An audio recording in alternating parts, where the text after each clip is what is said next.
Astagfirullahaladzim, itu gak ada maksudnya gitu, itu salah posting. Anak saya juga gak dibilang disuruh nilai, gak dinilai sama dia. Maaf, ini itu gak sengaja.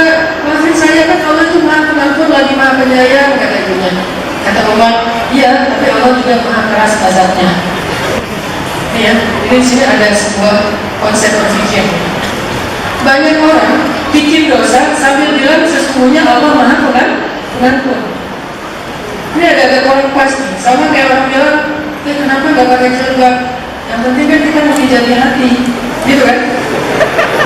Menghijabi hati. Halo, menghijabi hati itu sama dengan Kataballahu ala qulubihim. Allah menutup hati mereka. Keliru. Yang ada adalah kepala dibuka, kepala ditutup, hati dibuka. Bukan sebaliknya, kepala dibuka, hati ditutup. Ini agak lucu nih, klise. Yang penting kan kita menghijabi hati. Gak apa-apa kepalanya terbuka. Yang ada juga kepala ditutup, hati dibuka. Alam nashrah wa sadra. Ada juga orang bikin dosa tuh, kayak ada kan satu lagu tentang perbuatan dosa, terus dia bilang yang dia tahu Tuhan penyayang umatnya. Bikin dosa tapi dia yakin Allah maha pengampun. Padahal maksudnya Allah itu maha pengampun bagi yang meminta ampun, bukan maha pengampun bagi yang berbuat dosa. Bukan. Maha pengampun bagi yang meminta ampun, maha penyayang bagi para penyayang, orang yang berkasih sayang. Allah maha karim bagi orang yang dermawan, dan Allah juga keras azabnya bagi orang yang terus-menerus melakukan dosa. Jadi kata Sayyidul kan Allah maha pengampun, kata Umar, ya, tapi juga Allah syadidul iqab, keras azabnya. Gimana dong kalau begini, maafin saya gak akan diulangi lagi.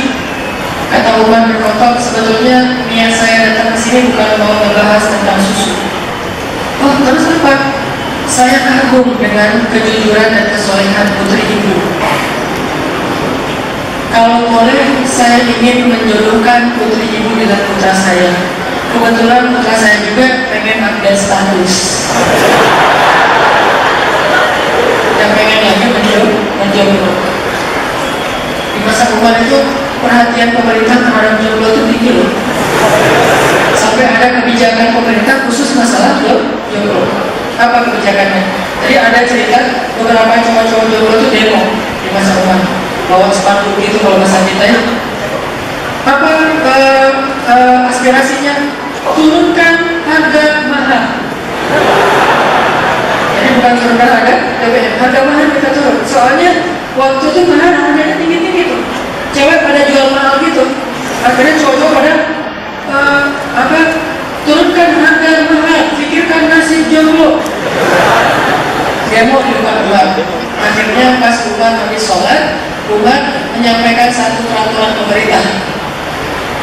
Wahai kaum muslimin, kata Umar, telah datang kepada saya beberapa orang anak muda yang mereka menuntut turunnya harga mahar sehingga membuat mereka tidak bisa menikah selama ini. Untuk itu saya putuskan mulai sekarang harga mahar maksimal dengan angka sekian dan sekian. Saya lupa angka persis. Siapa yang meminta mahar lebih dari angka itu, maka kelebihannya akan diberikan kepada Baitul Mal. Peraturan pemerintah demi mengurangi populasi.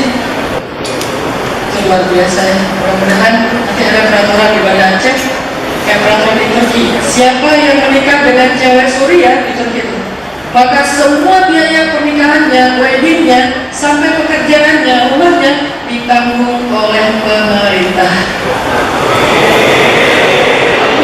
Jadi ada namanya beasiswa jomblo. Jadi WO-nya, wedding organizer-nya adalah Pemkop. Siapa yang punya nikah daftar gitu, berapa maharnya ditanggung sama pemerintah, kan enak tuh. Yang di belakang juga boleh minta, yang terserah minta berapa aja, karena yang bayar adalah negara. Ini mengurangi populasi orang-orang yang gaul.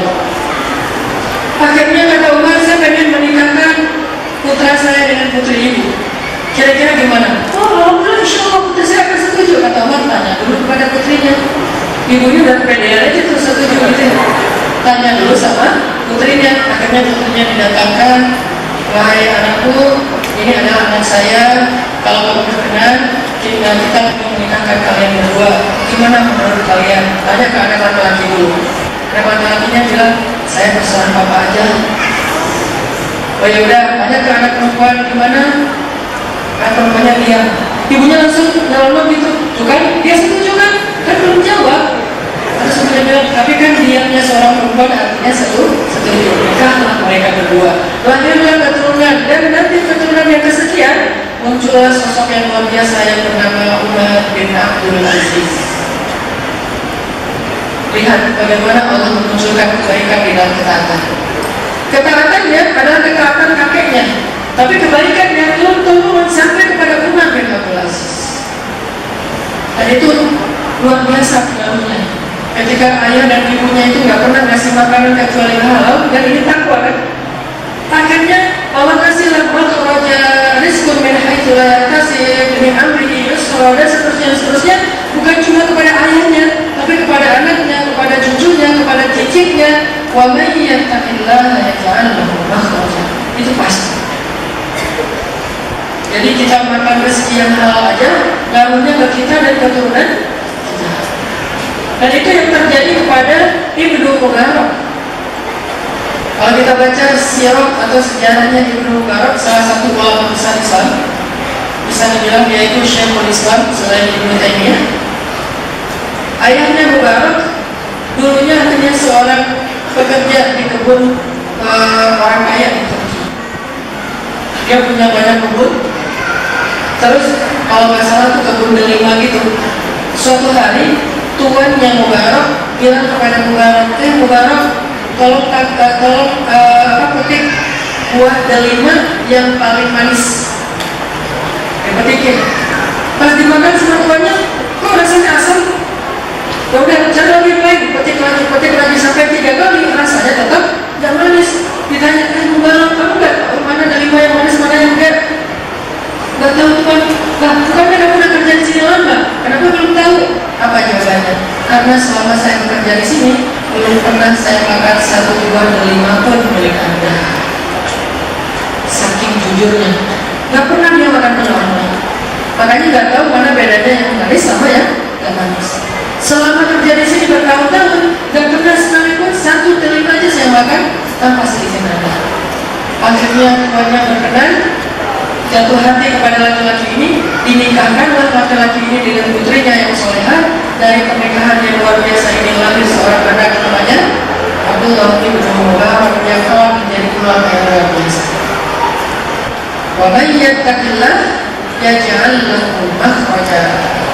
Jadi nggak usah khawatir ketika kita jujur, ketika kita taat, ketika kita istiqomah, ketika kita ikhlas, ketika kita berbesar hati, itu nggak akan merugikan kita sama sekali, benar-benar untungin kita. Justru ketika kita berpaling dari Allah Subhanahu Wa Taala, kita sedang membuat jalan buat kita sendiri supaya mendapatkan kerugian dan kecelakaan. Ittaqullah. Kalau nggak bisa hak atau khawatir, ittaqullah mastata'tum, semampu kita. Ini kisah pertama di mana orang mendapatkan banyak jalan keluar ketika dia dapat masalah. Kisah kedua, ini cerita seorang